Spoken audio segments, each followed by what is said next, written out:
ইউটিউবে আর মিথ্যে গসিপ নয়, সত্য খবর পেতে সাবস্ক্রাইব করুন স্টার গল্প। ঘটা করে হয়ে গেল জাতীয় চলচ্চিত্র পুরস্কার অনুষ্ঠান 2016। মাননীয় প্রধানমন্ত্রী শেখ হাসিনার হাত থেকে পুরস্কার পেয়ে পুরস্কৃতরা দারুণ উচ্ছ্বসিত হলেও আমন্ত্রিত অনেকেরই আছে নানা অভিযোগ। এবারের আসরে যোগ দেননি সুপারস্টার শাকিব খান, যদিও তিনি দেশে ছিলেন না সোহেল রানা, কবরী, মৌসুমী, ওমর সানি, শাবনূর, পরিমণি, বাপ্পি এদের মতন তারকারা। চোখে পড়েনি নায়ক রাজ রাজ্জাকের পরিবারের কাউকে।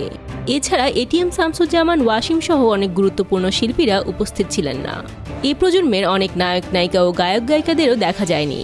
সাবিনা ইয়াসমিন, রুনা লায়লা, কনক চাপা, এন্ড্রু কিশোর, আয়ুব বাচ্চু সহ চলচ্চিত্রের গানে কণ্ঠ দিয়েছেন এমন বরেণ্য শিল্পীরাও ছিল অনুপস্থিত।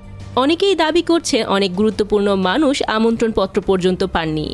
অনুষ্ঠানটি শুরু হয়েছে প্রায় 2 ঘন্টা দেরি করে, তাই শেষও হয়েছে দেরিতে।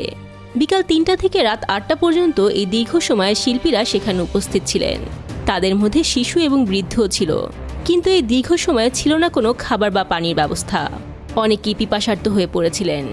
বিষয়টি নিয়ে সমালোচনা করেছেন অনেকেই। এছাড়া চলচ্চিত্র শিল্পী সমিতির সাধারণ সম্পাদক জায়েদ খান বলেন, এটা অত্যন্ত দুঃখজনক ব্যাপার, আমাদের অনেক কিংবদন্তি শিল্পীরা দাওয়াত পাননি। তাহলে এই অনুষ্ঠান কাদের জন্য? বিষয়টি খুবই লজ্জার।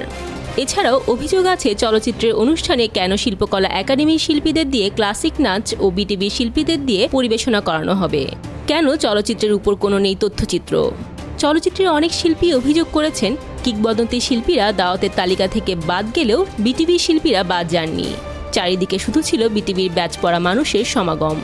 এছাড়াও ছিল নানা বিশৃঙ্খলা, যাতে করে অসন্তুষ্ট হয়েছে বেশিরভাগ অতিথি।